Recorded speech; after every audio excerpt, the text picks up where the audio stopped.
grande prazer. Boa tarde a todos e todas. É com grande prazer que estamos aqui para iniciar mais um conjunto de lives, de encontros do ISER, né? O ano passado nós comemoramos 50 anos do ISER. Nós fizemos em torno de 15 lives para avivar a memória, promover encontros entre iserianos de várias gerações e conversar sobre o presente e o futuro do ISER. A gente está preparando um livro sobre esses encontros, com toda a trajetória da instituição. Uma instituição que conjuga pesquisa, nos moldes exigidos pelo mundo acadêmico, e ativismo, próprio das ONGs e de organizações da sociedade civil. Nesses 50 anos do ISER, nos mostraram que uma instituição que passou muitas pessoas, e, aliás, eu queria começar hoje fazendo uma homenagem a uma delas que faleceu essa semana, Solange Rodrigues, que pertence ao ISER Assessoria.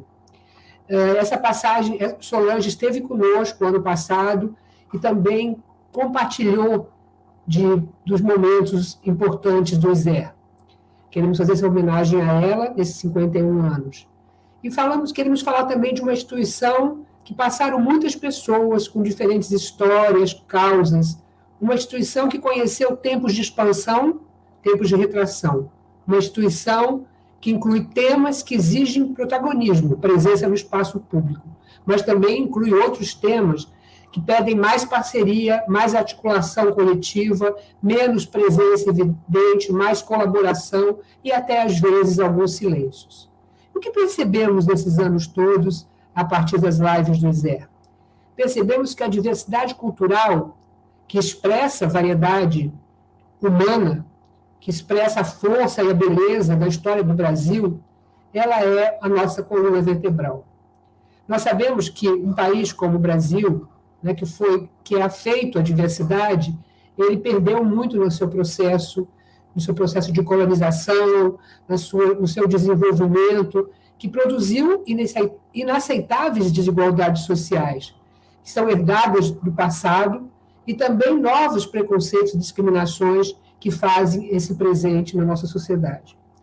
E nós, do ISER, a partir da ideia de diversidade cultural, diversidade religiosa, nós temos, na verdade, um caminho de luta contra os preconceitos, contra as discriminações e contra a destruição da biodiversidade ambiental. Nós queremos hoje reafirmar o ISER como a diversidade e a biodiversidade também como um caminho de resistência em direção a uma sociedade mais diversa e menos desigual. Com o Estado laico como princípio, nós queremos colocar a importância do reconhecimento da diversidade religiosa. A religião, seja pelos usos conservadores, brutais ou mais sutis dos governos, das elites políticas, tem feito, né, um papel importante nas desigualdades sociais, mas também tem um papel nas resistências que grupos subalternos, correntes de pensamento, se construíram sua participação a partir das suas visões e dos seus espaços religiosos. Nesse sentido, a gente acredita que o Estado laico e a valorização da diversidade são importantes para uma democracia mais forte e pluralista. Nesse sentido, o ISER se ancora nos direitos humanos para enfatizar a conjugação entre os direitos à igualdade e o direito à diversidade, nos espaços de formação, no diálogo entre religiosos e não religiosos. A nossa aposta está nas articulações e nas parcerias. Nós queremos contribuir para a desnaturalização das desigualdades e para a afirmação da diversidade. Esse caminho, para nós, é muito importante. E é assim que nós estamos chegando nesse ano da comemoração dos 51 anos do ISER. Se o ano passado a gente avivou a memória, reconstruiu a trajetória, pensou no presente, no que nós tínhamos feito, hoje, nesses 3 encontros, a gente quer trazer novas questões e quer abrir novas interlocuções.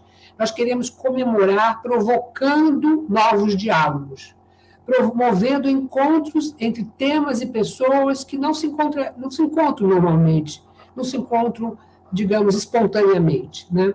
Então, nesse sentido, nós queremos convidar quem está aqui hoje, interessado nas questões climáticas, que também nos siga nos próximos dias. Queremos comemorar fazendo pessoas se encontrarem, temas se encontrarem. Na próxima semana, no dia 26, a gente vai discutir religião e política. Nós vamos convidar a todos que estão aqui assistindo para estar presente entre a gente. Porque vamos convidar para discutir religião e política pessoas que não estudam religião, que vão nos dizer o que elas encontram nas suas pesquisas sobre o papel da religião, seja para conservar, seja para resistir, conservar desigualdades, seja para resistir a desigualdades. Nós vamos convidar pessoas que vão nos contar, que vão dizer até que ponto o pertencimento religioso precisa ser levado em conta para entender o que se passa na política brasileira. Esse vai ser um diálogo interessante entre cientistas políticos que não estudam religião. Também, no dia 2 de setembro, a gente vai trazer um tema que é a audiência de custódia. Esse tema parece tão específico, né? Tão longe. O que ele tem a ver com a valorização da diversidade que nós estamos falando aqui? O que ele tem a ver com as religiões? O que ele tem a ver com os espaços que as religiões podem ter, fazendo cruzar a intolerância religiosa e arbitrariedades nas audiências de custódia? O que tem a ver a possibilidade de você ter uma convivência religiosa que permita maior acesso à justiça? São questões que queremos trazer agora, também na próxima vez. E hoje, nós temos um encontro muito interessante, que para esse encontro que a gente vai ouvir uma geração diferente. Fé no Clima, como o Moema vai nos dizer em seguida, sempre ouviu lideranças, pessoas que têm um acúmulo de uma outra geração sobre como as causas ambientais podem estar ligadas com as crenças, as utopias, a maneira de estar no mundo, né, de diferentes gerações. Vai ser muito importante hoje essa escuta intergeracional, né? A nossa geração escutando esses jovens, e essa escuta também intrageracional, entre os jovens que vão estar presentes nessa roda de conversa, se escutando, aprendendo e percebendo o que podem fazer juntos, sem que sejam iguais, sem que sejam homogeneizados. Então, eu acho que nós vamos ter um belo, desses 3 encontros, vamos ter um pouco a reafirmação do estilo do Isé, que cria novas perguntas, que sempre busca um outro ângulo para ver questões, que sempre procura pegar os objetos como eles não esperavam ser tomados, os objetos e os sujeitos.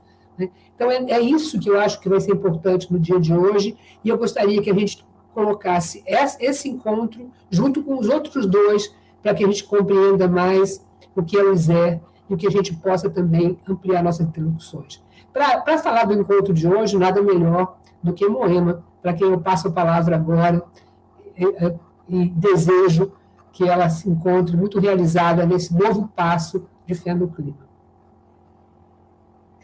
Obrigada, Regina. Boa tarde a todas e todos. Bom, espero que vocês estejam bem. Agradeço, em nome do Isé, do Fé no Clima, a atenção de vocês aqui nesse nosso encontro. Como a Regina disse, esse encontro ele marca a celebração dos 51 anos do Isé, mas ele também inaugura um novo ciclo de encontros virtuais que o Fé no Clima está promovendo, vai começar a promover a partir desse mês. Ano passado nós fizemos 10 encontros que foram muito interessantes, muito ricos, nesse novo modo de viver que a gente tem agora, que é virtual, e agora a gente vai começar um outro. Nesses encontros, como a Regina também mencionou, a gente procura provocar o diálogo entre os cientistas, ambientalistas e representantes de diferentes espiritualidades, grupos religiosos e povos originários. E esse encontro é com o objetivo de somar esses saberes, é uma troca de saberes, é uma soma de saberes para pensar nos desafios climáticos, sanitários, ambientais, de forma geral, que a gente já tem hoje e os que estão por vir. Acho que a gente viu, né, foi muito divulgado, e que bom que foi muito divulgado, esses cenários que estão por vir foram apresentados de forma contundente e claríssima no último relatório do IPCC, publicado recentemente. Bom, eu não vou me prolongar aqui, porque já tem muitas coisas legais pessoas legais para serem ouvidas, e eu queria só falar da minha alegria, de ter essas convidadas e esse convidado aqui na conversa do Fé no Clima, de diferentes lugares do Brasil, diferentes espiritualidades, diferentes culturas, contextos, mas unidos, né, nesse objetivo comum de falar e chamar atenção para a urgência das transformações que a gente precisa viver, né? Mais do que nunca é da urgência. E o que me leva a outra coisa que eu também gostaria de mencionar é que o título desse encontro, né, o que os jovens nos ensinam sobre a crise climática, me faz pensar que os sábios e sábias de hoje, os sábios e sábias da crise climática, são essas juventudes, né, que são eles que estão estudando, eles e elas que estão estudando, pesquisando, pensando, fazendo ciência, fazendo política, e comunicando em todos os espaços, a começar pelo virtual, mas não só, estão nas ruas, estão nos territórios e todos os países e esferas de debate. Então, eu desejo que elas e eles sejam cada vez mais ouvidos e envolvidos nessas esferas de decisão.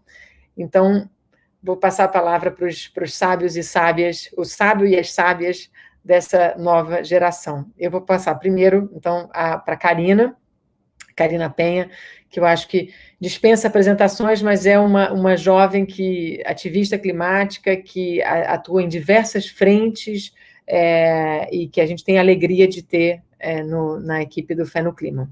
Karina, passo a bola para você. E bom debate para todas nós e todos.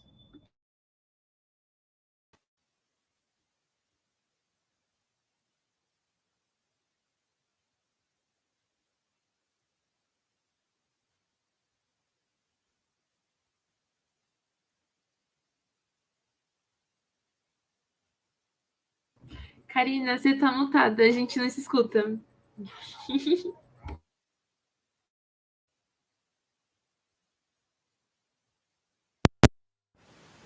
Agora?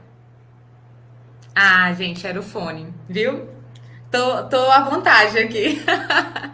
Gente, eu estava agradecendo, né, a fala da Regina e da Moema. Inicialmente, é sempre bom escutar, né? E eu agradeço também essa aproximação. Estou muito feliz com esse segundo ciclo de lives, que é muito especial para o trabalho do Isé e Fé no Clima, e a gente conecta com tantas pessoas especiais durante essas lives, esses debates, que chegam a tantos lugares que às vezes a gente nem sabe, né, até onde chega, as falas, né, são tão fortes, a gente não sabe até onde impacta, mas eu acho que isso é o mais bonito. Eu estou muito feliz, assim, pelo convite de mediar essa mesa, que tem, né, um título tão a ver com o que eu faço, né, hoje, com o que eu tenho dedicado tanto tempo, e no caminho também ao qual eu já me deparei, já, enfim, falei e já estive com muitos de vocês aqui também.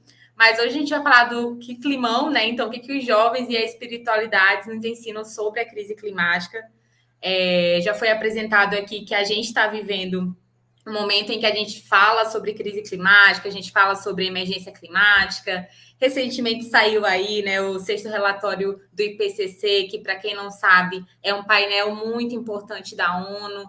E mais do que nunca, a gente vê o quanto as ações humanas elas impactam, né, o nosso presente e o futuro, né? E agora, mais do que nunca, a gente precisa pensar em como que as nossas gerações, não apenas as gerações futuras, precisam de fato pensar em agir, né, pelos próximos anos, né? E anos que estão muito próximos, assim. A gente não está falando mais de um mundo distante, né? A gente está falando do mundo que nós estaremos ainda. Então, isso é super importante. E para a gente começar o debate de hoje, que eu quero muito escutar todas e todos, eu vou apresentar, então, os nossos convidados especiais também. Eu vou falar bem rapidinho de cada um deles, de cada uma. E aí a gente vai ter aqui um formato, né, de conversa em que a gente vai fazer algumas perguntas. E eu convido também quem está assistindo aí pelo YouTube a deixar suas perguntas, porque ao final a gente vai ter um momento de perguntas que a gente vai passar para os convidados, para as convidadas. Então, podem ir colocando aí ao longo da live mesmo, que a gente vai pegando e ao final a gente repassa. Então, eu quero quero começar, na verdade, apresentando a Amanda Costa, que está aqui. A Amanda, que é ativista climática, é evangélica, é jovem embaixadora da ONU, delega no Brasil no Youth 12, é fundadora do Perifa Sustentável, e em 2021 ela estava, né, na lista, ainda está, porque ainda é 2021, da Forbes, né? Abaixo de 30, que é uma lista super importante. Então, muito obrigado por tê-la aqui mais uma vez, Amanda, próximo da gente do Fé no Clima. Quero apresentar também a Chay, que é uma jovem ativista do povo Paiter Suruí, fundadora do Movimento da Juventude Indígena de Rondônia, estudante do curso de Direito, conselheira suplente no Conselho Estadual dos Direitos da Criança e do Adolescente de Rondônia, ativista climática indígena, voluntária no Engajamundo e conselheira global da Aliança Global Amplificando Vozes pela Ação Climática Justa. Seja bem-vinda. Também o Paulo Ricardo, que está aqui, que é animador do Laudato Si, membro do capítulo Rio Grande do Norte do movimento Laudato Si, bacharel em Direito e também educador social. Seja muito bem-vindo. E temos também a Rayana, mais uma vez também, que está aqui com a gente, Rayana Burgos, que é ubandista, cientista política pela Universidade Federal de Pernambuco, gerente de captação no Instituto Asmina e coordenadora do Hub do Youth Climate Leaders, também de Pernambuco. Atua com pesquisa e políticas públicas com foco em gênero, raça e clima. Então, como podem ver, a gente está com uma turma muito boa aqui, né, que fala muito sobre esse assunto, né? Tá no dia a dia, tá no que faz, tá no trabalho, tá no ativismo, tá na espiritualidade. Então, especialmente por isso também que a gente, né, montou essa mesa aí para dialogar hoje. Então, como que vai ser o formato de hoje, né? Inicialmente, tem uma pergunta, né, que eu gostaria de fazer para todos vocês. E aí eu vou dar uma ordem aqui, mas se alguém sentir que quer falar primeiro, pode falar, tá? Inicialmente é para ser uma pergunta geral, e no segundo momento tem uma pergunta específica a partir do que a gente acompanha, do que a gente sabe também da trajetória de cada um de vocês. Mas, para esse primeiro momento, a pergunta que eu queria fazer, e que eu imagino que muitas pessoas que estão assistindo também gostariam de fazer, é como e quando vocês perceberam que conectar as suas espiritualidades e ativismos potencializava, né, gerava potência ou gera potência para a atuação que vocês têm hoje. E aí, eu queria começar com a Amanda. Pode ser, Amanda? Pode, super. Essa pergunta é muito potente porque eu acredito que ela passa no centro da nossa espiritualidade e nos traz um sentimento de transbordo muito potente. Por que eu já começo trazendo essa afirmação? Quando a gente pensa em espiritualidade, a gente está pensando no nosso relacionamento com o divino. Mas por que a gente se relaciona com o divino? Para que a gente possa transformar primeiro a nós mesmos, depois o ambiente que a gente ocupa. E aí, eu lembro que foi mais ou menos em 2019 que eu estava tendo essas reflexões, que eu estava escutando o ativismo me chamar. E naquele momento, gente, sendo bem vulnerável e sincera com vocês, eu entrei numa dualidade. E eu lembro de conversar com Jesus, colocar a mãozinha de oração e falar: Deus, o que está acontecendo? Porque eu tenho vontade de transformar o mundo. E eu acredito que apenas a religião não é o que o Senhor me chamou para fazer. Eu acredito que passa pela espiritualidade, mas não para na espiritualidade. E muitas vezes, em ambientes evangélicos ultraconservadores, tem uma mentalidade de que você só precisa estar na igreja, só precisa fazer a obra para Deus. Mas quando eu entendi que Deus, ele está na igreja, mas ele também está fora dela. Deus, ele está agora, neste momento, transitando para essa chamada. Deus, ele fala através de mim, mas ele também fala através das pessoas que estão ao meu redor. Eu falei, gente, não dá para desconectar. Não dá para eu separar isso é ativismo, isso é espiritualidade. Está tudo interligado. E a espiritualidade que eu sigo, o Deus que eu acredito, ele é um Deus que ele é fundamentado no amor. É um Deus que ele é fundamentado numa outra forma de viver que não é essa forma patriarcal, heteronormativa, de supremacia branca que a gente está inserido. Então, depois de ter muitas reflexões, gente, falar que com Jesus ilumina a mente da sua serva, que eu preciso de uma inspiração, não sei o que eu faço. Eu entendi que é necessário questionar. Muitas vezes, em ambientes religiosos, a gente apenas aceita o que o determinado líder fala, mas essa é a visão do líder. Qual que é a nossa visão? Eu não quero conhecer a Deus apenas pelo que os meus pastores me contam. Eu quero conhecer Deus pelas minhas experiências com Ele. E quando eu percebi que dava para ter essas experiências aqui no meu quarto, respeitando as minhas autoridades religiosas, mas questionando um sistema que é preconceituoso, que é opressor, encontrando a minha forma de lidar com esse divino e lidar com esse ativismo, eu consegui ter profundidade no meu debate e eu consegui mostrar para os meus amigos da igreja que Deus também está na natureza, Deus também está no ativismo, Deus também está fora desse contexto religioso. E eu consegui mostrar para os meus amigos que não têm a mesma espiritualidade que eu, os meus amigos ativistas, que muitas vezes tem o ranço, sabe? Aquela coisa de, ai, meu Deus, crente. Eu consegui mostrar para esses amigos que ter uma conexão com Jesus, ter uma conexão com o Espírito Santo, ter uma conexão com Deus Pai, é muito além do que muitos pastores estão falando, muitos pastores preconceituosos estão dizendo. E aí eu parei de ver muros e comecei a construir pontes, pegando a mão do ativismo, pegando a mão da espiritualidade, e ao invés de construir essas barreiras que iam afastar esses dois universos, comecei a juntar. Então foi um pouquinho dessa forma. Obrigada, Amanda. Nossa, que legal te ouvir, né? Estava vendo os comentários aqui também. Agora eu queria saber do Paulo. E tu, Paulo, como é que foi isso? Foi assim também ou foi diferente? Então, primeiro, boa noite a todas, todos, todes que estão aí acompanhando.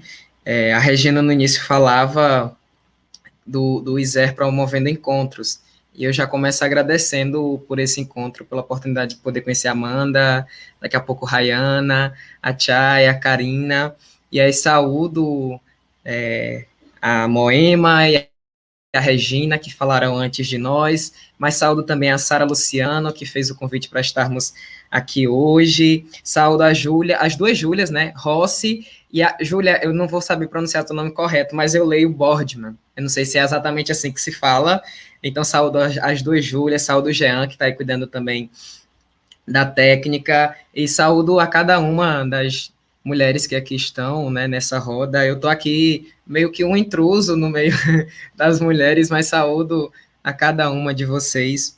E aí, quando a pergunta chega, eu ficava me perguntando, e eu via a Amanda falando, eu sou cristão católico, então a gente tem uma mesma tradição religiosa, né, somos de igrejas diferentes, mas a gente vem da mesma tradição.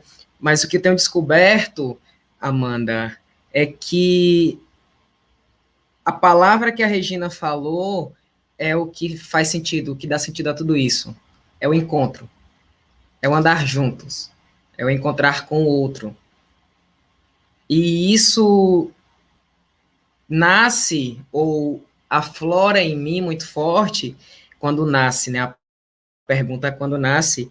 E acho que como vocação de amor, isso sempre vai falando, mas isso se clareia quando, no ano passado, eu fiz o curso de animadores Laudato Si, promovido pelo movimento que hoje eu faço parte, que é o movimento Laudato Si, e a gente tem uma imersão dentro da carta encíclica Laudato Si.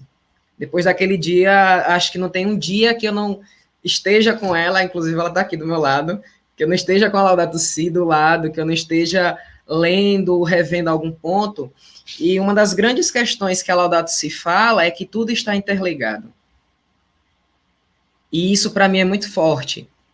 E isso brota dessa espiritualidade, que é uma espiritualidade, aquilo que a Amanda falava, que não constrói muros, mas que constrói ponte, que liga.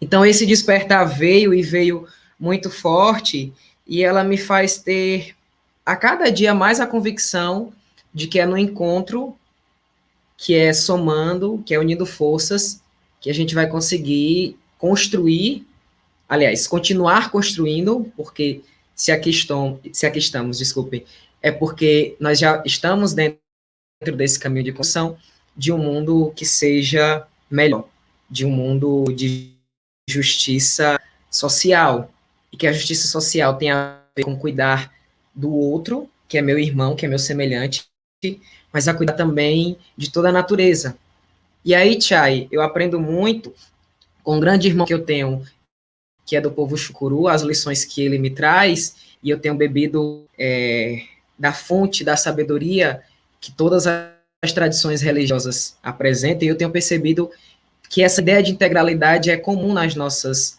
tradições religiosas, ainda que em diversos momentos, pelo menos na minha tradição religiosa, isso fique adormecido, ou que as lideranças, e muitas vezes nós não falemos, mas isso é uma verdade que está desde o início da tradição, de que é nesse encontro, é na comunidade, é ao construir pontes, é se conectando com o outro, se conectando com Deus, que a gente vai poder construir esse mundo novo. E isso alimentou de uma forma essa caminhada, que já era uma caminhada na igreja, já era uma caminhada na sociedade, mas esse despertar que o movimento Laudato Si trouxe para mim, e que depois o aprofundamento com a espiritualidade libertadora, com a teologia que apresenta a libertação, isso me fez descobrir ou despertar para o sentido da vida. E hoje eu não me vejo em um outro caminho que não esse, o da libertação, e que passa pelo cuidado com a casa comum, com oikos. A gente vai começar o tempo da criação e vai discutir renovar o oikos de Deus. E essa espiritualidade me leva a perceber que eu sou parte integrante da natureza. E que o que eu faço, unindo a fé, a minha espiritualidade, que na verdade não está separado da vida, mas às vezes a gente separa a espiritualidade, a fé da vida social, mas que está tudo ligado, me faz crer que eu sou parte dessa natureza e que minha vida só vai ter sentido e só tem sentido se eu vivo, então, essa vocação. E eu acho que é isso, para não me alongar e ouvir mais do que falar hoje. Obrigada, Paulo. Tu falou aí sobre tudo estar conectado, né? E eu acho que isso tem muito a ver com a espiritualidade indígena, né, Chay? E aí eu queria te ouvir, assim, enquanto jovem indígena, teve um momento assim, ou sempre a espiritualidade teve, né, junto com o teu ativismo? Como é que foi? Conta pra gente também. Primeiramente, boa tarde, né, gente? Primeiro, eu vou pedir desculpa para vocês se acontecer qualquer coisa, que eu estou na aldeia, então a minha internet é muito estável. Acho que vocês, né, os nossos telespectadores não, mas vocês viram eu correndo aqui na casa do meu tio, que é onde a internet estava melhor, que eu saí lá da casa do meu pai para vir para cá. Então, já peço antecipadamente desculpa qualquer coisa que acontecer. Agradecer o convite, né, por já estar escutando tantas falas maravilhosas aí e falar um pouco da espiritualidade. Cara, eu acho que é desde sempre ligado ao ativismo, sim, até porque o ativismo está ligado à minha cultura, né, porque quando a gente nasce indígena, a gente já está na luta pelos nossos direitos, na luta pelo território, né, na luta pela floresta, e isso está completamente ligado à nossa espiritualidade, né? E por que eu digo isso? Hoje mesmo eu estava produzindo um vídeo aqui para falar um pouco sobre o café do Suruí, né? E meu pai sempre me fala e me escuta, e meus tios também sempre falam e muito sobre a gente ouvir a floresta, né?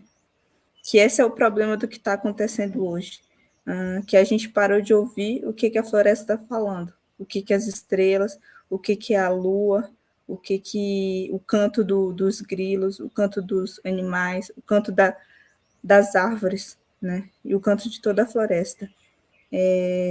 O ser humano ele parou de escutar, e para escutar, isso tem que estar ligado à nossa cultura e ligado à nossa espiritualidade, né? Porque essa é a conexão dos povos indígenas com a floresta, né? Porque a gente sabe ouvir o que a floresta está dizendo. E para isso tem que estar ligado aos espíritos da floresta. Então, está ligado a nossa cultura e a nossa espiritualidade.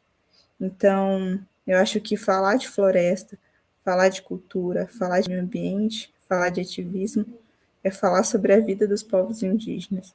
Né? Então, eu falo um pouco sobre a minha vida e como está tudo ligado. Eu acho que foi aí que eu né? Não sei que momento eu, de fato, percebi isso, porque às vezes a gente faz as coisas e não percebe, mas elas sempre estiveram lá, né? Mas hoje eu entendo isso, né? Que a minha espiritualidade tá ligada à floresta e tá ligada a saber escutá-la.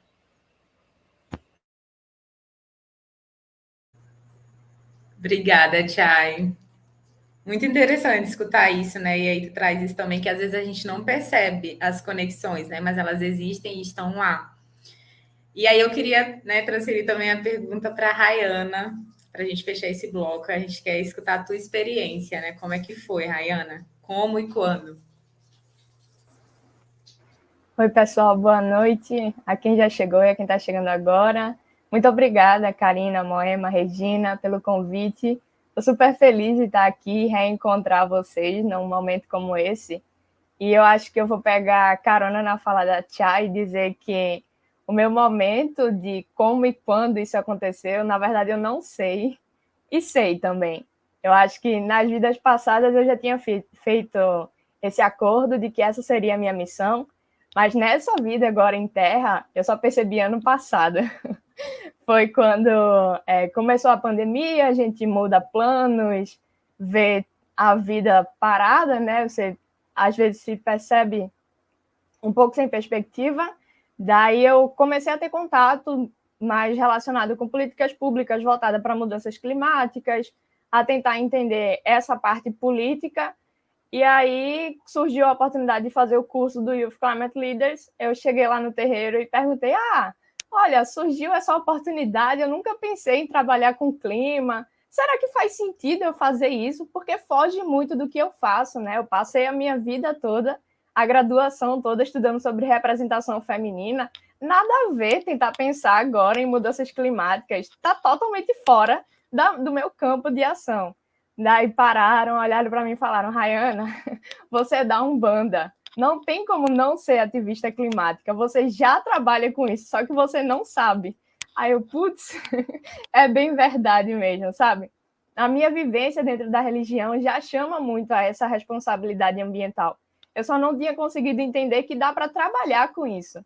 E também porque, sendo um bandista, a gente é acostumado a perceber que a gente não pode falar que é da Umbanda, que a gente tem que ter medo, porque as pessoas não respeitam e aí gera todo um problema de silenciamento da gente. Então, eu nunca pensei em estar falando de ativismo, de religião e mudanças climáticas. São 3 temas que até ano passado não faziam sentido para mim estar conectados, já que eu não podia falar da Umbanda, mudanças climáticas e eu não tinha conhecimento, e ciência não se relaciona com fé.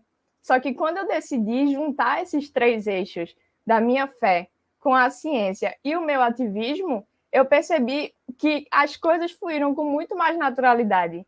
Do ano passado para cá, a minha vida virou de cabeça para baixo, só que eu agradeço por ter virado, porque eu acho que agora eu me sinto muito mais confiante para seguir a minha missão, que eu já tinha prometido que eu faria isso, sabe?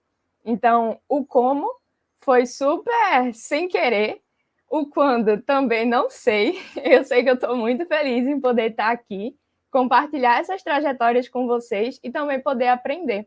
Eu acho que é isso que a gente precisa. Ressaltando também o que a Regina falou, a gente precisa provocar um ao outro, não na base da violência, mas provocar um ao outro em cima da inteligência, da sabedoria, fazendo bons questionamentos e construir soluções conjuntas. É para isso que a gente está aqui. Eu espero que esse debate guie a gente nesse caminho. Obrigada. Obrigada, Rayana. Isso é super interessante, né? Porque às vezes a gente não sabe quando, onde que foi, mas estamos todos aqui, né? Temos uma trajetória, devemos ter idades aí parecidas, mas é muito interessante ver, né? Como cada um tem uma trajetória pessoal, de vida, que conecta, né? Ao mesmo tempo, os nossos caminhos, e aí a gente se encontra aqui. E aí eu quero mais uma vez agradecer, né, por essa primeira parte aí, vocês compartilharem um pouco da vida, né, com a gente, nessa pergunta que às vezes é tão difícil até para a gente, né, a gente mesmo se fazer e se questionar isso, mas obrigada.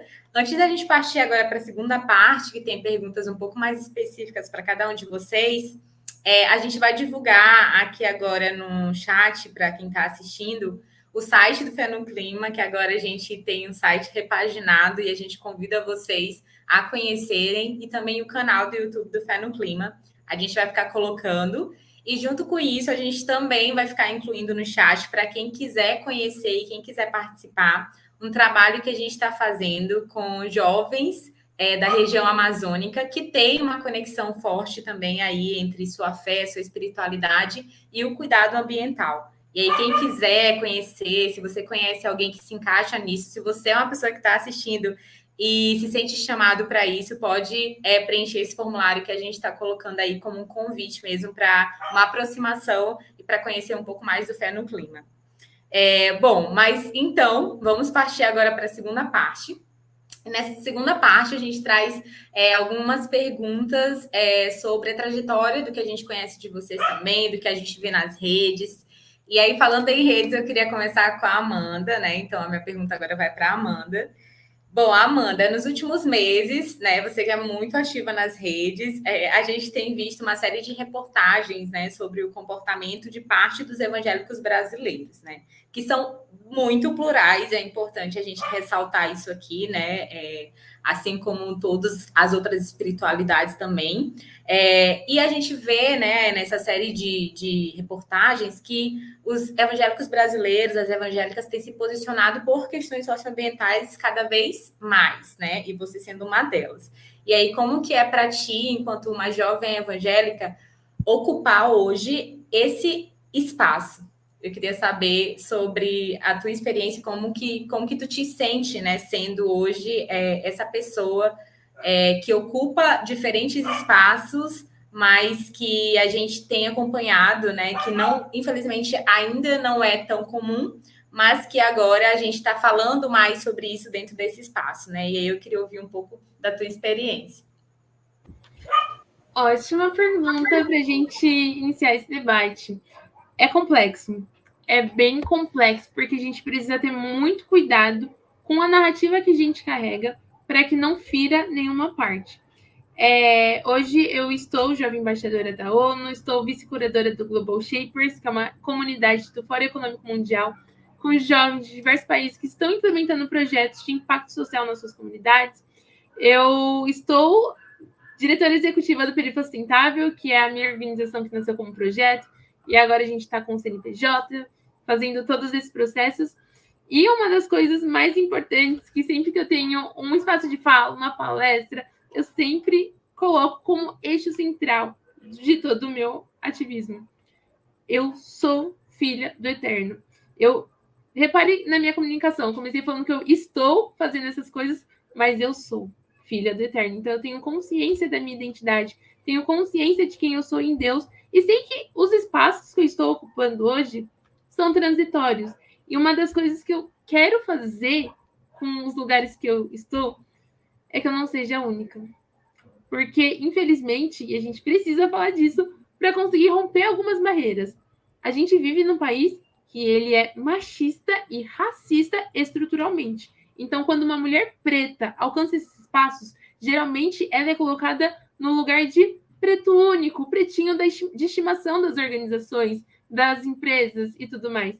Mas eu escolhi, com muita oração e com muita paciência do Espírito Santo, utilizar esses espaços de forma estratégica para que eu não seja única, mas que tenha outras mulheres pretas se posicionando, outras mulheres da quebrada ocupando esses espaços, outras mulheres reconhecendo que elas podem ser o que elas quiserem. Eu sou uma mulher evangélica, amo a minha entidade, sou da Bola de Neve, valorizo a minha liderança religiosa, mas enquanto ativista eu preciso fazer alguns questionamentos e algumas críticas para esse sistema que a gente vive. Porque a igreja, por muitas vezes, também acaba reproduzindo um padrão patriarcal heteronormativo de supremacia branca. Se a gente começa a analisar quem são os evangélicos do Brasil, a gente tem um número muito alto de mulheres mães solo, da periferia e negras. Cadê essas mulheres representadas nas lideranças religiosas? Por que quando a gente pensa numa liderança religiosa evangélica, a gente pensa num pastor branco levando uma grande multidão? Porque isso também é fruto do racismo estrutural. Então, estar nesses espaços, trazer essa narrativa, abordar esses assuntos que muitas vezes são incômodos, é complexo, gente. Eu admito, é muito complexo, principalmente porque dentro da religião, muitas vezes é colocado um lugar hierárquico, no sentido que você precisa obedecer ao seu pastor, você precisa entender que o seu pastor está reproduzindo a vontade divina. Mas eu entendo que o meu pastor, ele é humano como eu, e às vezes ele está passível de erro, e às vezes ele está passível de reproduzir algo que é estrutural. Eu gosto muito do pensador Silva Almeida, que ele fala que o racismo, ele não é uma anomalia da sociedade, mas ele é a norma, é como a sociedade é regida. Então, todas as nossas instituições serão racistas estruturalmente. E a gente precisa colocar o dedo na ferida, levantar esse debate para que a gente possa fomentar a transformação social. Caso contrário, o mesmo padrão de exclusão, exploração, invisibilidade e subalternação será reproduzido. Agora, imagina levar esse debate para a igreja. Imagina levar esse debate para o ativismo.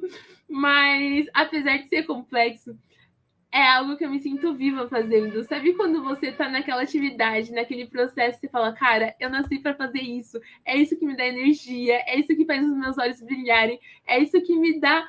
Tem uma palavra em hebraico que se chama Zoe. Zoe é a vida abundante de Deus. É como se Deus criasse uma vida que é gostosa de viver, que não é a vida da sobrevivência, que muitas vezes, por conta desse padrão, a gente está inserido. Então, quando eu trago essas questões, quando eu trago esses questionamentos, quando eu trago essas provocações, eu sinto a Zoe fluindo através de mim. E eu sinto que Deus, ele me chamou para chacoalhar as pessoas e provocar esse despertar social, provocar esses debates, provocar a população para pensar criticamente nos espaços que a gente ocupa. Não basta apenas a gente falar sim, não, isso tá certo, isso tá errado, isso é de Deus, isso é do diabo, isso é mal, isso é bom.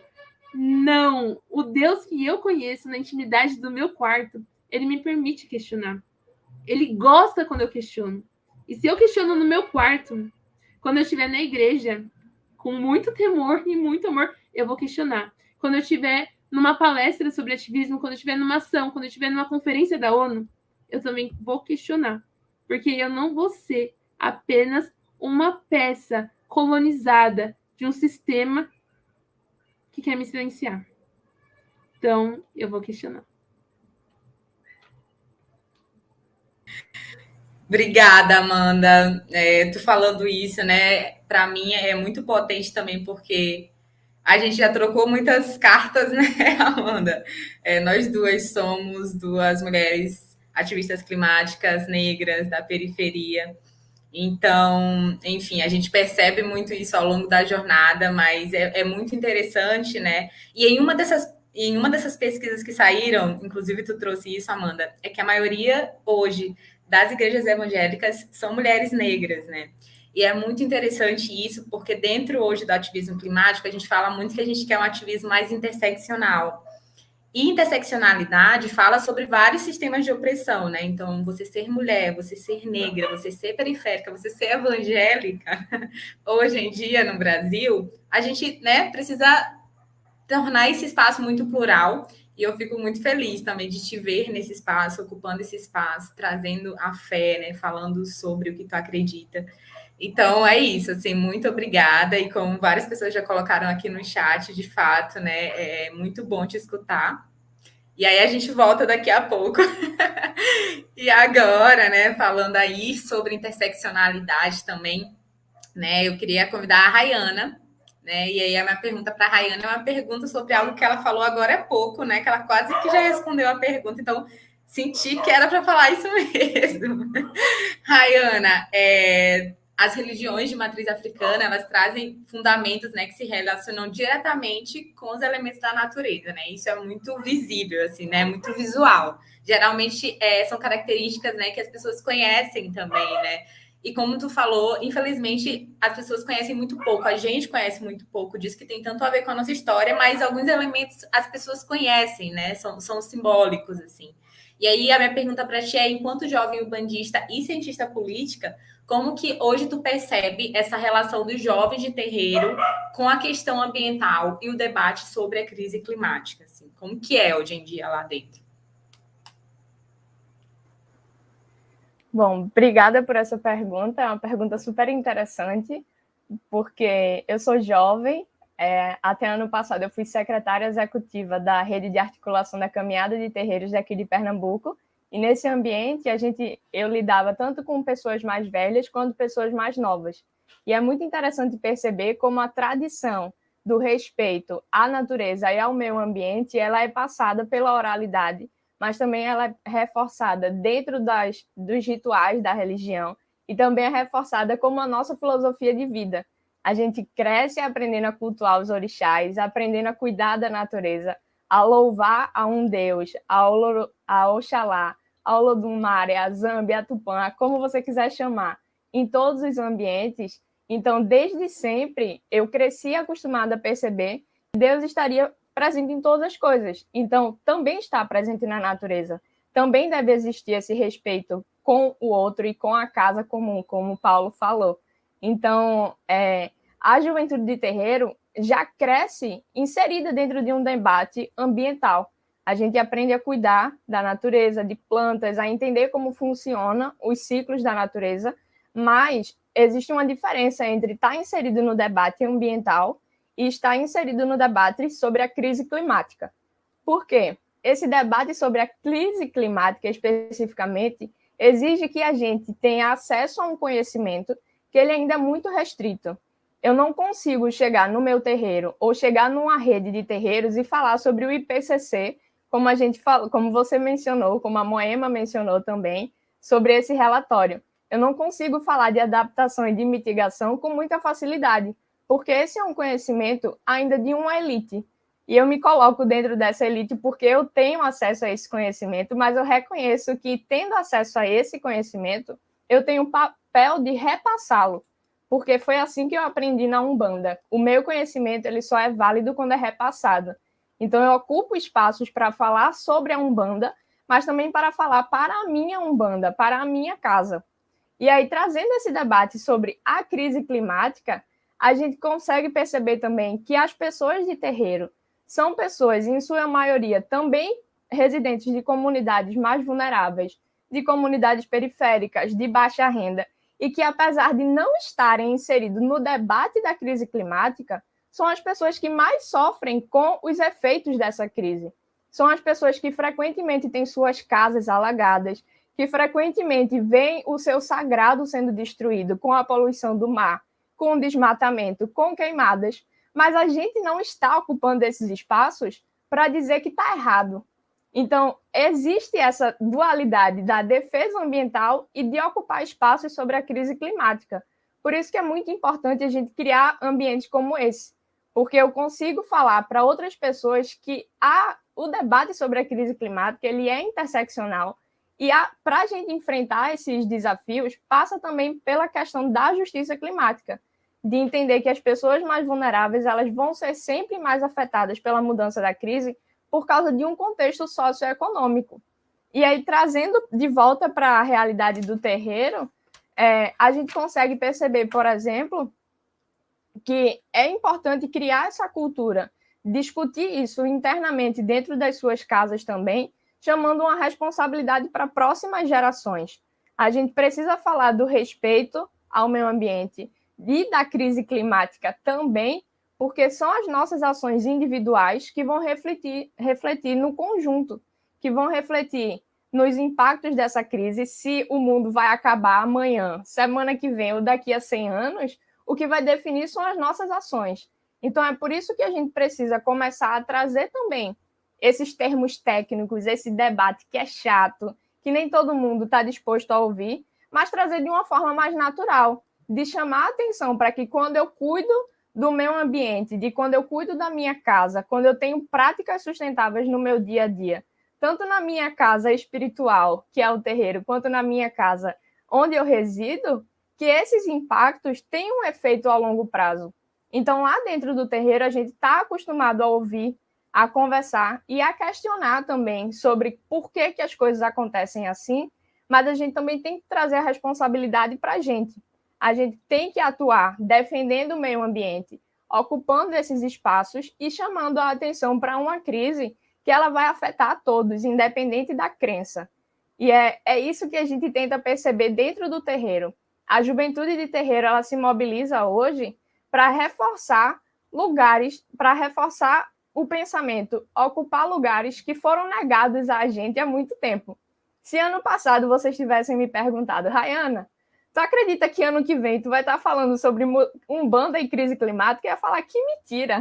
Não tem nada a ver uma coisa com a outra, essas coisas simplesmente não se relacionam. Mas quando eu comecei a estudar sobre a crise climática, que eu me apropriei do tema, eu entendi que o que eu já fazia dentro da minha trajetória religiosa, que a gente já aprende com a minha mãe de santo, são coisas que vão proteger o meio ambiente e reduzir os impactos da mudança climática. Por quê?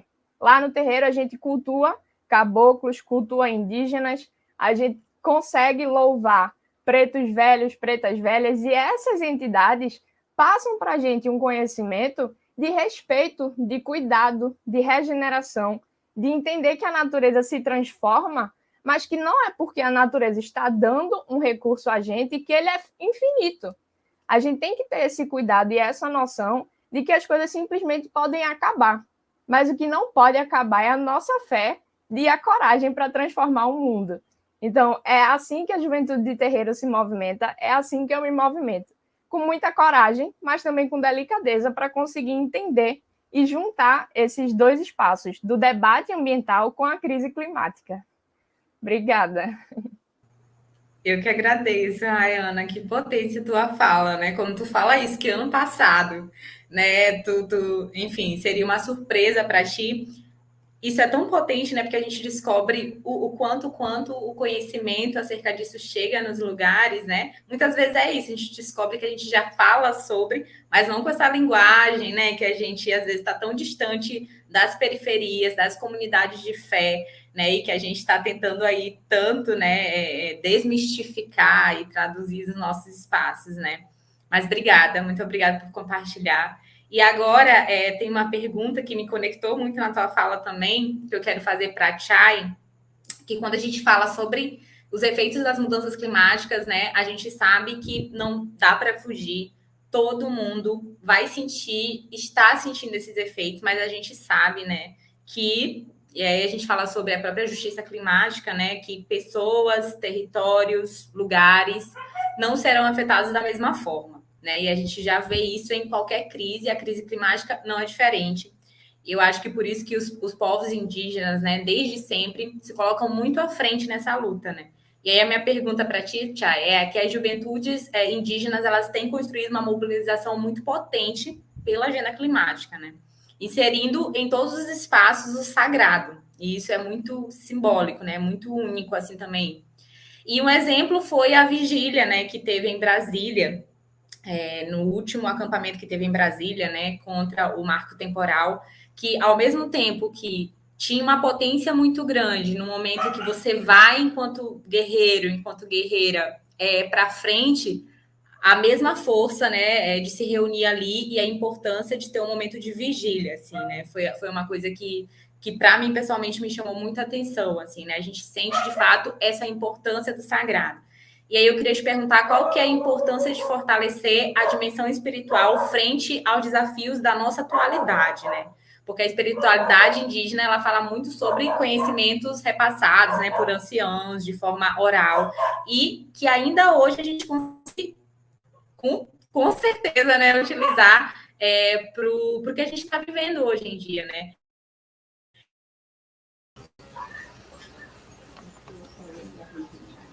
Travei? Fui eu? Então, Karina, vocês estão me escutando, gente? Não sei.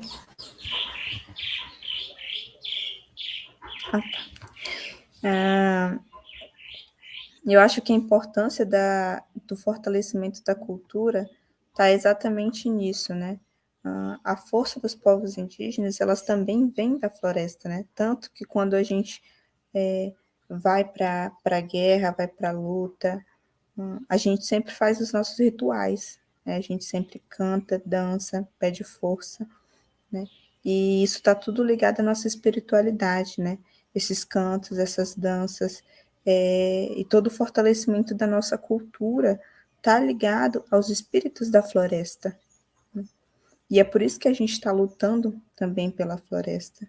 E isso já vem sendo repassado para nós, jovens. Como eu falei para vocês mais cedo, meu pai fala para mim da importância de saber ouvir, de saber escutar o que a floresta está dizendo, o que os animais estão dizendo, e de saber respeitar também a floresta, né? Porque nós somos a floresta, né? Nós, povos indígenas, somos a floresta também. Nós não só estamos, não só vivemos aqui, nós não só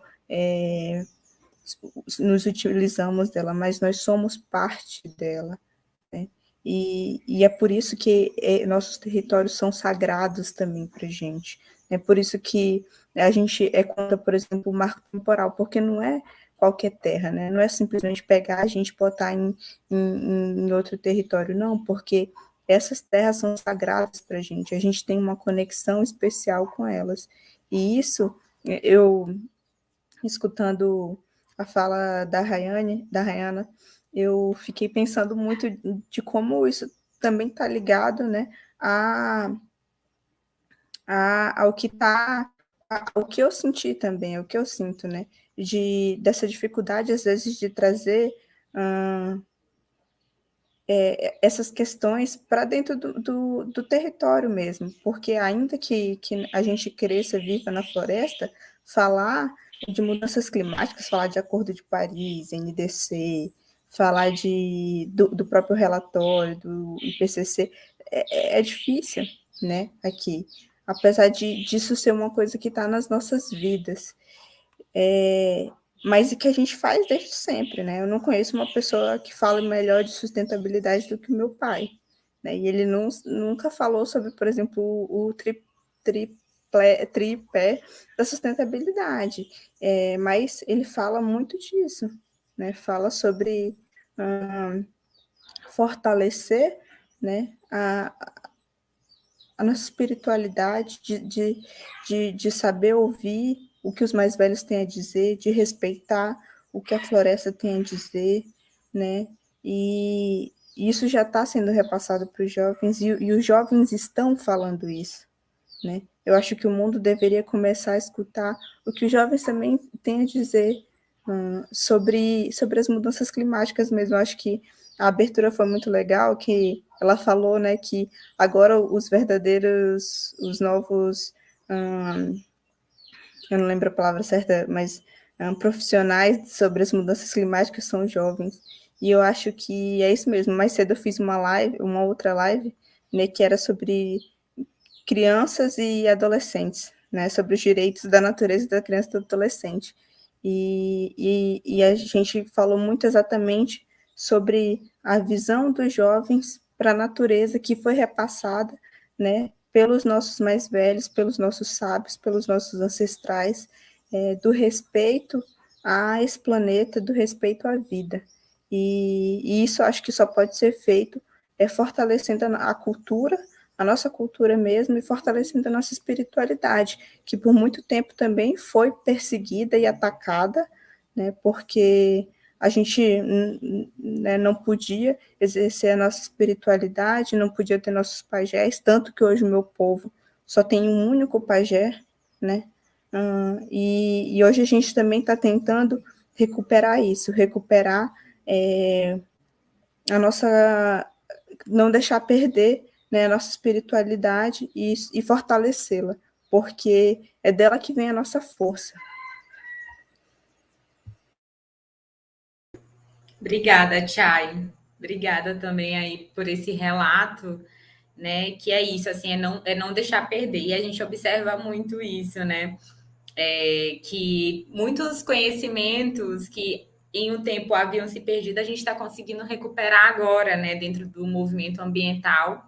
E muitas vezes por pessoas que nunca diretamente fizeram parte desse movimento, né? Tiveram, enfim, em algum momento ali diretamente, mas pessoas que aprendem a viver, a tratar a terra no seu próprio território, né? Então, esses conhecimentos eu sinto que cada vez mais a gente está resgatando no nosso trabalho, e isso é muito bom, né? Mas deve, como a Chay falou também, a partir da tua fala, ser feito com respeito também, né? Entendendo quem são as pessoas que sempre estiveram aqui, colhem dessa terra, mas com cuidado, né? Que eu acho que com o que a gente está vendo é para onde a gente vai ter que recorrer, né? De fato, para a gente conseguir o mínimo possível aí de efeitos, que alguns já são irreversíveis, né? Mas aí agora, para finalizar essa parte, e aí depois a gente vai abrir para as perguntas, então quem ainda quiser mandar perguntas, pode mandar, a gente vai ter os minutinhos. E aí, agora minha pergunta é para o Paulo, né? A encíclica Laudato Si, promulgada pelo Papa Francisco em 2015, é um marco na interseção entre fé e a defesa da casa comum, que a gente já falou sobre aqui, né? E aí, nesse ponto de vista também socioambiental. Fora do âmbito da Igreja Católica, lideranças religiosas de outras crenças, como hindu, judaica, islâmica, também lançaram declarações que alertam para os perigos das mudanças climáticas. Dentro da sua perspectiva de fé, como esse chamado que o Papa Francisco faz sobre o cuidado ambiental tem sido aplicado no cotidiano das diversas comunidades católicas? Karina, a Amanda ela vai ter que sair, né? Acho que é bom a gente se despedir dela antes de eu responder. Pode ser, então, Amanda. Quer deixar uma mensagem final aí para a gente? Como que, enfim, quem quiser continuar acompanhando o trabalho, como é que faz? Tem um momento aí. Quero já pedir perdão, porque, gente, eu tô apaixonada por vocês. Quero colocar todo mundo num potinho e escutar sempre. Eu vou ter que sair, que eu vou dar uma aula agora, mas uma mensagem final. Ai, eu tenho uma mensagem final. Eu tava lendo o livro, gente, ainda não terminei, e super recomendo esse livro. O nome do livro é O Deus dos Oprimidos. Ele é do Jenny O'Connor. E logo que eu li essa frase, me impactou num lugar tão profundo que eu falei, Deus, é nesse lugar que eu quero fundamentar o meu ativismo. É isso que faz sentido para mim, ó. A frase fala assim: não lutamos em desespero, mas em esperança. Não em dúvida, mas em fé. Não motivados pelo ódio, mas por amor a nós mesmos e à humanidade. Às vezes, quando a gente olha para a militância, às vezes, quando a gente olha para o ativismo, a gente cai nesse lugar de dor, né? Porque a gente está falando sobre muitas opressões, a gente está falando sobre muitas injustiças, a gente está falando sobre algo que dói.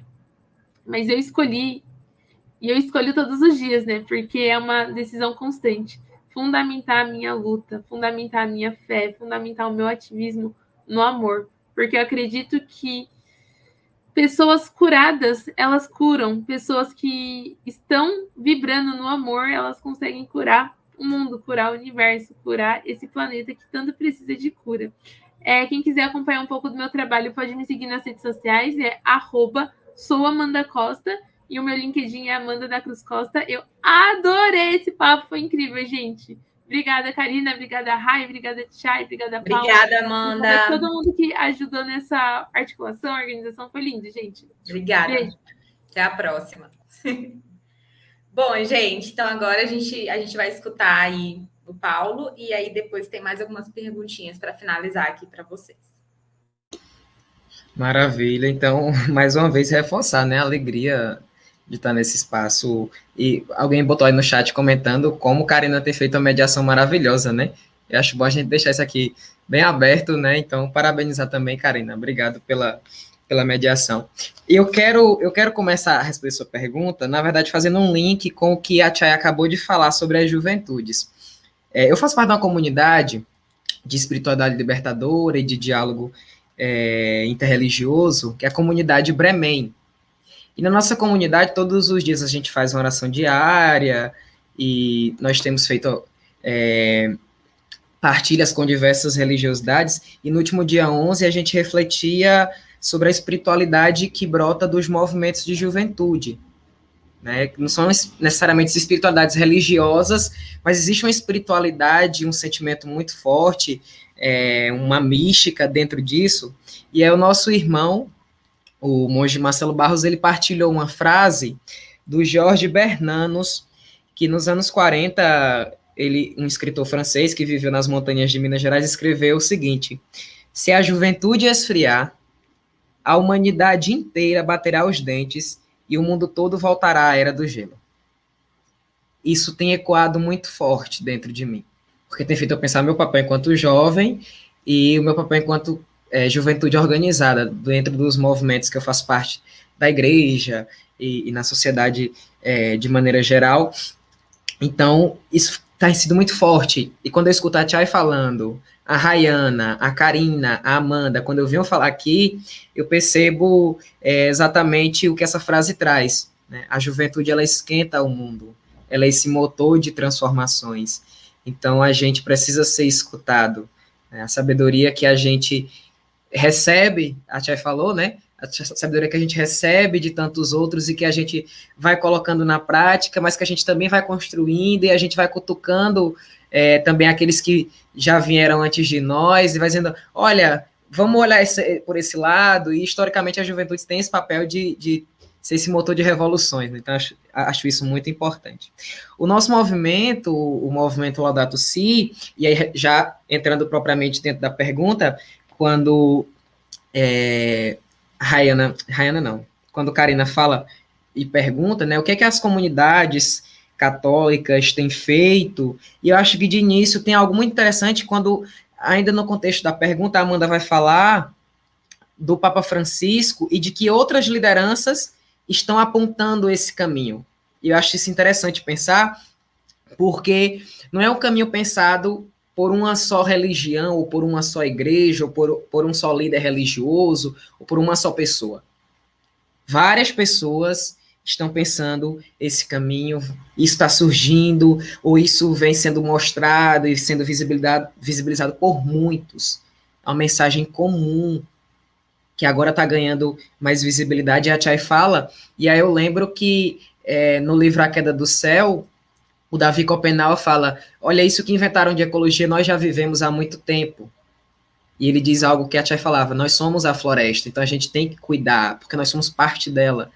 Então, me parece que é algo que está brotando, não que não existisse antes, mas que, devido às urgências dessa crise climática que nós vivemos, isso está sendo cada vez mais visibilizado, e as pessoas estão ouvindo essas vozes. E então, eu penso o papel desse diálogo e o papel das comunidades católicas, e penso a partir desse movimento que eu faço parte, enquanto animador Laudato Si. O nosso movimento, ele surge em 2015, que foi o mesmo contexto que surgiu o Acordo de Paris. E lá naquele ano, o nosso movimento teve um papel fundamental no recolhimento de assinaturas. E o que nós escutamos dentro dos bastidores é que essa coleta de assinatura, que coletou milhares de assinaturas e que foi entregue na reunião dos países que estavam debatendo o Acordo de Paris, ela provocou, ela incomodou. A própria Laudato Si, hoje a gente sabe que muitos tentaram barrá-la. Foram até o Papa, inclusive, para tentar fazer com que o Papa não publicasse, porque sabia o impacto que a Laudato Si teria. E nossas comunidades, o nosso movimento, ele vem tentando vivê-la. Eu acho que o bonito é que a Laudato Si para a gente, ela não é só um texto, ela não é só uma teoria, ela é uma prática, ela é uma vivência prática de tudo que está aqui. E o que tem aqui, e a gente quando abre a Laudato Si vai lendo e vai conhecendo, é como se fosse um namoro. Para mim é como se fosse um namoro. O namoro, na verdade, já virou um casamento, porque é uma relação de encanto, de afeto, e que isso vai fazendo parte da nossa vida, e não tem como a gente fazer algo diferente. E o nosso movimento, ele tem feito, desde há muito tempo, essa formação. Essa formação, ela desperta esse cuidado. E aí, se nós vamos para as comunidades, e aí é importante falar em comunidade, porque a comunidade onde nasce tudo, E lá a gente tem experiências maravilhosas no cotidiano. De experiências de coleta para reciclagem de óleo. Isso eu estou falando de experiências por todo o Brasil, nosso movimento, aliás, por todos os países de língua portuguesa. A gente está organizado por línguas, né? Então, os países de língua portuguesa, Brasil e outros tantos, e a gente tem escutado esses relatos, que são pessoas que estão nas bases, nas comunidades, promovendo debates, reflexões, orações na criação, ou com a criação, aliás, nós somos criação, então, mais próximo à casa comum, e que isso tem levado a pensar o papel que se joga, o lixo que se produz. Então, como reduzir a produção de lixo, como reciclar esse lixo, como pensar um modo de vida, isso é muito importante do nosso movimento, porque ele trabalha a primeira dimensão espiritual da conversão ecológica, mas ele passa por uma mudança de vida, do estilo de vida, a pensar como que o meu estilo de vida tem causado problemas, ou como que o meu estilo de vida tem impactado na casa comum. E aí a gente vai pensar o consumo de energia, a gente vai pensar os materiais que a gente está utilizando, o uso de plásticos e de descartáveis. Isso tem sido experiências concretas em diversas comunidades e paróquias de abolir o plástico, por exemplo, de reduzir o uso de energia, de optar por ações ao ar livre, de ações de incidência na vida pública, então manifestações, protestos, reuniões com lideranças políticas, cartas abertas, ocupação em espaços de conselhos de direito que tratem das questões ambientais, da crise climática, limpezas de espaços públicos, de praças, de praias, de pontos que levam movimentação, como, por exemplo, na cidade onde eu morei, Serra Talhada, tem uma lagoa que as pessoas vão banhar. E a quantidade de lixo que é deixada lá é absurda. Então, isso foi uma ação concreta que a comunidade fez naquele espaço. Então, são ações como essa que incidem dentro da vida pública, da vida política, de cobrar lideranças políticas. Cadê o compromisso? Cadê a responsabilidade de chamar? Então, tudo isso tem sido provocado por essa revolução que é a Laudato Si. A Laudato Si, ela resgata essa tradição e tudo que ela nos trouxe e nos coloca em ação. E aí leva a primeira pergunta. Não tem como separar a fé da vida. Está tudo unido. E isso foi ficando muito claro, né? Acho que o que a Rayana falou, né? Por um tempo eu também pensei que era coisa diferente. Aqui eu estou na igreja templo, e a gente pensava que a igreja era só o templo, o espaço religioso, mas na verdade é o todo, né? E então isso deixa muito, nesse aprofundamento com a Laudato Si, foi muito claro. Não dá para separar a fé da vida, a fé da política, a fé da sociedade. Tá? Para mim, na minha visão, o que minha fé ensina é que está tudo ligado. Não dá para separar. Obrigada, Paulo. É muito interessante assim a tua fala, porque eu fiquei notando uma coisa aí, desde que a Amanda precisou sair também, mas teve muito a ver com a fala dela, que eu acho que todas as espiritualidades, né, e a fé, assim, e o que a gente tem enquanto livro sagrado, enquanto ensinamentos, falam sobre o tempo que a gente iria viver hoje, né? Nada é novo, né? Então, as coisas falam muito, assim, né? Como se houvesse uma preparação, e isso fortalece muito essa nossa atuação, né? Enquanto jovens ali, né? Falar que precisamos estar à frente, precisamos escutar, precisamos nos fortalecer. E eu acho que isso para a gente também, né? Que tem uma espiritualidade, isso tem um papel muito importante, né? Porque fortalece ali o lugar onde a gente está. E eu vejo que vocês trazem isso na fala de vocês. E aí, para a gente finalizar agora, tem algumas perguntas que foram enviadas aqui. Tinha uma pergunta para a Amanda precisou sair, depois a gente pode repassar. Tem uma pergunta para o Paulo. E aí tem uma pergunta também que a gente tinha preparado aqui para a Chay. E aí eu queria começar com essa pergunta e aí depois repassar a pergunta também do Paulo. Chay, é muito notável a forma como os jovens indígenas se preocupam em ter um papel de continuidade do legado e luta dos anciãos. Nesse contexto brasileiro tão diverso de retirada de direitos, quais são, se é que tem principais, né, ensinamentos ancestrais que inspiram hoje a tua luta?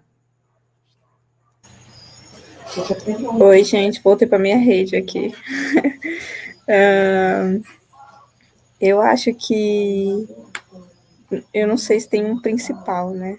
Mas se eu fosse pontuar alguma coisa, seria exatamente esse entendimento de que nós somos a natureza, de que precisamos respeitá-la e de que precisamos saber ouvi-la. Só que para você conseguir ouvir e conversar com ela, você também precisa conhecê-la. E isso é uma coisa que eu escutei hoje do meu pai, né? Que é qual que é a nossa... Por que nós, povos indígenas, temos essa conexão com a natureza, né? Exatamente porque a gente conhece ela e consegue escutá-la. Então, eu acho que é isso. Que se eu fosse pontuar alguma coisa, seria isso, saber ouvir a natureza, conhecê-la, entendê-la e respeitá-la. E muita coisa tá nisso, né? Muita coisa tá inclusa nisso, assim. Obrigada, Chay. Então, tem uma pergunta aqui do Renan que ele fez, né, para o Paulo. Vou repassar aqui. Deixa eu só chegar lá, porque ele também tinha uma pergunta para a Amanda. Mas deixa eu ver especificamente aqui. Bom, Paulo, a Igreja Católica também já discute e apoia explicitamente o engajamento ecológico desde muito antes do Laudato Si. O Papa, né, Bento XVI, era chamado de o Papa Verde, e João Paulo II publicou diversos documentos sobre o tema, além de ter feito de Francisco de Assis o patrono da ecologia. No Brasil, a teologia da libertação também teve diversas conexões com o debate ambiental. Então, na sua opinião, o que tem impedido essa difusão entre o público mais amplo? Eu acho que a pergunta do Renan é uma pergunta muito difícil. É uma resposta que eu tenho algumas suspeitas, mas não tenho nenhuma certeza. Então, me faz pensar assim, não só na igreja, fora dela também, na sociedade. Porque eu acho que para nós que aqui estamos, a crise climática, por exemplo, ela é muito real. E a gente tem consciência de que ela existe e de que ela afeta. E aí tem uma coisa do que a Rayana falou também.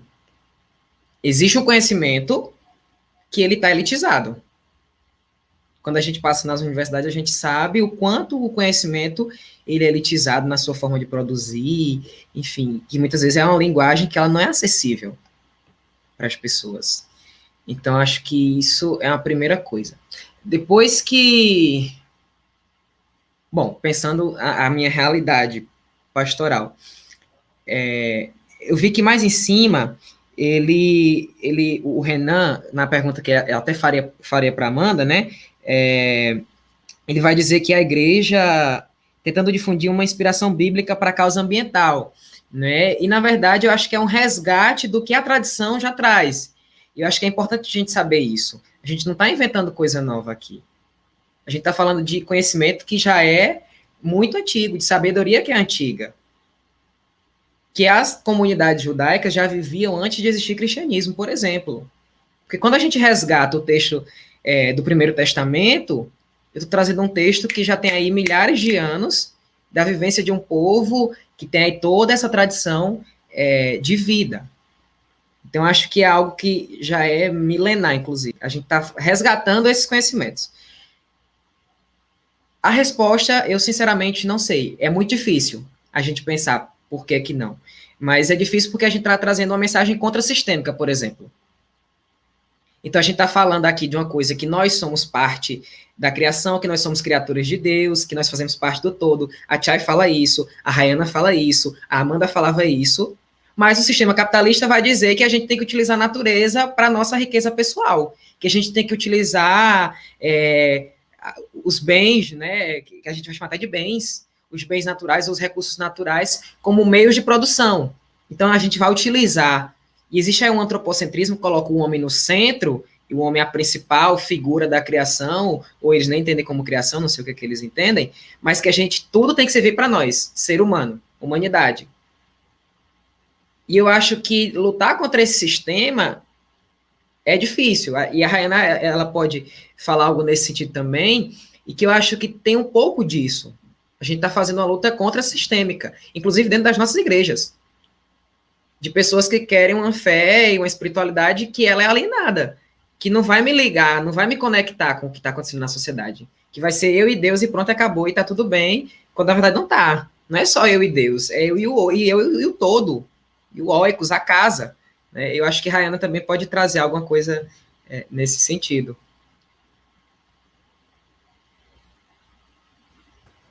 Eu vou complementar dizendo que eu acho que um ponto que falta para difundir esse conhecimento também é chamar a atenção do papel dos líderes religiosos, ter a coragem de discutir isso amplamente, porque é comum a gente encontrar lideranças religiosas dentro dos seus ambientes se prendendo a uma teoria, se prendendo a uma única visão e se negando a enxergar o problema como um todo.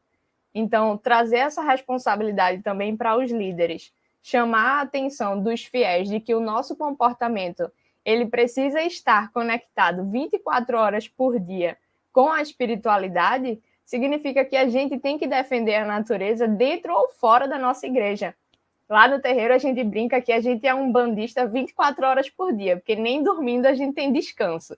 Então, a gente tem que ter essa mentalidade, sabe? A gente tem que entender que 24 horas por dia a gente tem que estar fiel à nossa bandeira e à defesa da causa, à defesa do meio ambiente. Tem que saber que na hora que a gente faz uma compra, a gente tem uma responsabilidade ambiental sobre aquilo. Na hora que a gente faz um descarte, a gente tem que ter uma responsabilidade ambiental sobre aquilo também. E esse conhecimento precisa passar pela fala dos líderes. Os líderes precisam ressaltar isso. Líderes religiosos são extremamente influentes, para o bem ou para o mal. Vai depender da forma como ele usa a sua palavra. Então, eu acho que o nosso papel enquanto juventude também é questionar isso. Por que esse comportamento não existe? E a gente conseguir traduzir esse conhecimento, que é difícil, para pessoas que não têm acesso. Talvez, assim, a gente chegue perto de difundir essa ideia. Nossa, gente, é isso mesmo, né? Vocês falaram aqui, bateram em pontos muito importantes, né? Que são desafiadores, mas que são muito necessários, né? Eu acho que, antes de tudo, a gente tá aqui, né? Então, existe um propósito. Então, não faria muito sentido a gente simplesmente ignorar tudo que está acontecendo no mundo, né? E se importar só com o próprio eu, né? Eu acho que todas as espiritualidades, matrizes religiosas falam contra isso, né? Não é só eu, não é só sobre mim, é sobre nós, né? Enquanto comunidade. E é muito importante também, né? Eu acho que hoje é um desafio também a gente questionar, mas o jovem tá aí para isso, né? Eu acho que eu sempre recebo essa pergunta, assim, as pessoas me perguntam muito sobre esse movimento de juventude, né? Como que tem crescido, né, em alguns lugares, o que é essa diferença, assim, do movimento de juventude? Eu sempre gosto de falar que o jovem fala o que tem que ser falado, né? Então, a gente fala o que está ali, o que muita gente não tem coragem de falar. E aí a gente fala, né? E eu acho que dentro dos nossos espaços de fé, das nossas comunidades, a gente também reforça isso. Então, eu estou muito feliz aqui de escutar vocês, que também são influências, né, no lugar que vocês estão, na rede que vocês fazem parte, são influência para muitas pessoas, para muitos outros jovens que também estão aí, né, tem parte da vida muito importante, a dimensão do ativismo, a dimensão da fé, e que ainda pode ter ali um confronto em como conectar essas coisas. E eu acho que, mais do que tudo, é mostrar para as pessoas que sim, é possível, que é possível atuar, e atuar de forma muito sincera com o que a gente faz, né? Não deixando de acreditar no que a gente acredita, não deixando de atuar, não deixando de questionar, que foi tudo que vocês falaram aqui hoje. Então, eu quero agradecer muito, né? E, enfim, para finalizar aí, né, que a gente já está chegando no nosso tempo final, eu queria pedir que cada um desse uma palavra final de 1 minutinho aí, só para a gente fechar o nosso debate de hoje. Mais uma vez, agradecer muito pelas falas de vocês, que foram muito fortes e que, enfim, tenho certeza que fez muito sentido para todo mundo que está escutando. Quem quer começar aí? Eu acho que eu posso começar. Pode ser? Tá. Primeiro, os 10 segundos, eu queria agradecer a presença aqui. Foi ótimo poder compartilhar com vocês. Eu queria também saudar a minha família de terreiro que está me assistindo, a minha mãe, a sua bênção. Mas eu queria também dizer que lá na Umbanda a gente canta um hino que diz assim: a Umbanda é paz e amor, é um mundo cheio de luz. É a força que nos dá vida e a grandeza que nos conduz. Então, essa é uma frase que a gente repete muito para se lembrar de qual é a nossa origem, de qual é a nossa força e de qual é a nossa missão. Então, o recado final que eu deixo é para que as pessoas aprendam a escutar com atenção e a agir com fé. Porque quando a gente escuta com atenção, a gente escuta a espiritualidade, a gente escuta a natureza, a gente escuta os superiores, aos inferiores e consegue entender a complexidade do mundo. Mas quando a gente age com fé, a gente age tendo certeza que a gente não está sozinho, porque a gente consegue transformar as pessoas e levar as pessoas a agir com a gente. E eu acredito nesse poder da fé, eu acredito no poder da mobilização em prol da defesa do meio ambiente e da construção de pontes e consenso. Obrigada, gente. Boa noite.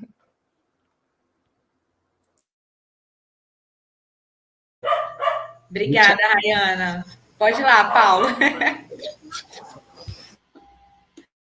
Então, mais uma vez, agradecer a Sara pelo convite, a Karina pela mediação, a Chay, Rayana e Amanda, foi muito bom aprender com vocês, a Moema, Regina, agradecer ao Jean, que não aparece, mas que está aí por trás fazendo tudo isso aqui acontecer, bota um, tira um, a Júlia também, as duas Júlias, eu não vou ousar falar novamente os sobrenomes, mas então agradecer a cada um de vocês, ao Iser, né, pelo convite, parabenizar pelos 51 anos, agradecer pelo trabalho de vocês, e aí finalizo com duas coisinhas. Agradecer também, sim, agradecer a cada um de vocês que estão aí nos assistindo, nos acompanhando de tantos lugares, agradecer por vocês terem acompanhado até aqui, e aí duas coisinhas eu finalizo.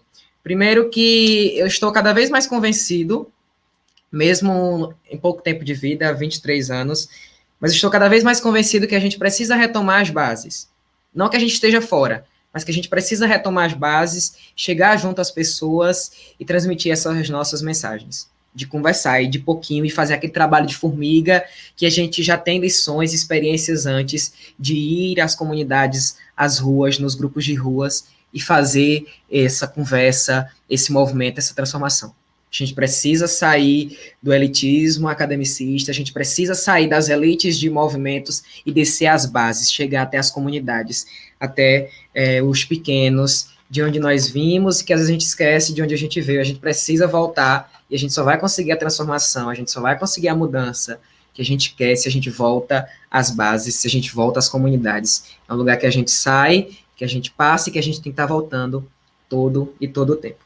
E aí, por fim, termino com uma frase da Laudato Si, lá no número 244, e que eu tomo licença para citá-la agora. Caminhemos cantando, que as nossas lutas e a nossa preocupação por este planeta não nos tirem a alegria da esperança. Então, esperancemos, criemos a esperança que o Paulo Freire fala, esperança que não é só a espera, mas que é o construir. Tenhamos esperança.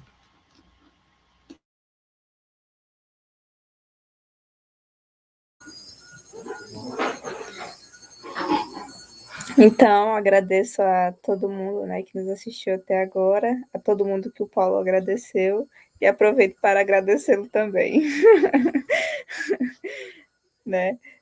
Foi muito bom estar aqui com vocês hoje, e acho que saímos daqui renovadas mesmo, né? Com toda... Eu acho que falar de fé, de espiritualidade, é falar um pouco de esperança, e é disso que a gente está precisando nesse momento que a gente vem passando, né? Um momento que não dá para esperar mais, né? É o momento de agir, o momento do agora. E então eu chamo vocês para isso também, para ação, né? Não só os jovens, mas a todos. E convido também para que ouçam e fortaleçam toda a sabedoria dos povos tradicionais, né, dos povos indígenas, que milenarmente dizem, né, o que agora, né, a gente consegue, o mundo consegue ver e observar, que é exatamente o respeito à natureza, o amor, né, saber espíritos, entender que fazemos parte desse mundo, né, e que se a gente não começar a parar de destruí-lo, que, como o Paulo falou, acho que foi muito legal, né? Visando sempre esse lucro, né? Que esse capitalismo real mesmo acaba fazendo que a gente venda não só a nossa cultura, mas as próprias espiritualidades, que infelizmente a gente consegue ver isso dentro de algumas religiões, né? Dentro de algumas igrejas, não religiões, não, mas enfim, que a gente não pode deixar isso acontecer, que a gente fortaleça, então, cada vez mais o amor e a escuta à natureza, que a gente consiga, de fato, conversar com ela. E, mais uma vez, obrigada. E Obrigada. que os espíritos da floresta estejam com vocês. Obrigada, Chay. Bom, gente, é isso, né? Um ótimo fechamento aí. Peguei algumas coisas que vocês falaram que me tocou forte o coração, né? Ouvir com atenção, agir com fé, isso é muito forte. Voltar às bases, não perder a esperança, agir e fortalecer. Eu acho que isso resume muito a mensagem que a gente quer deixar aqui hoje. Mais uma vez, muito obrigada, Paulo, Rayana, Chay, Amanda, que precisou sair. E, gente, agradecemos muito também todo mundo que ficou até aqui agora acompanhando a transmissão. Em nome do ISE, a gente agradece, né? Vocês fazem parte dessa história também de 51 anos do ISE, que esperamos que seja aí os primeiros 51 anos de muitos que virão, e esperamos que em momentos, né, que a gente tem esperança que sejam um pouco melhores, quem sabe, né? Mas muito obrigada, e o convite é para que vocês continuem acompanhando as próximas lives que terão, né, aí também de comemoração a esses 51 anos, que vocês podem ver nas nossas redes, nas redes do ISE, no Instagram, no LinkedIn e em todas as nossas redes, e acompanhar as próximas. E é isso, gente. Muito obrigada a todos e até a próxima.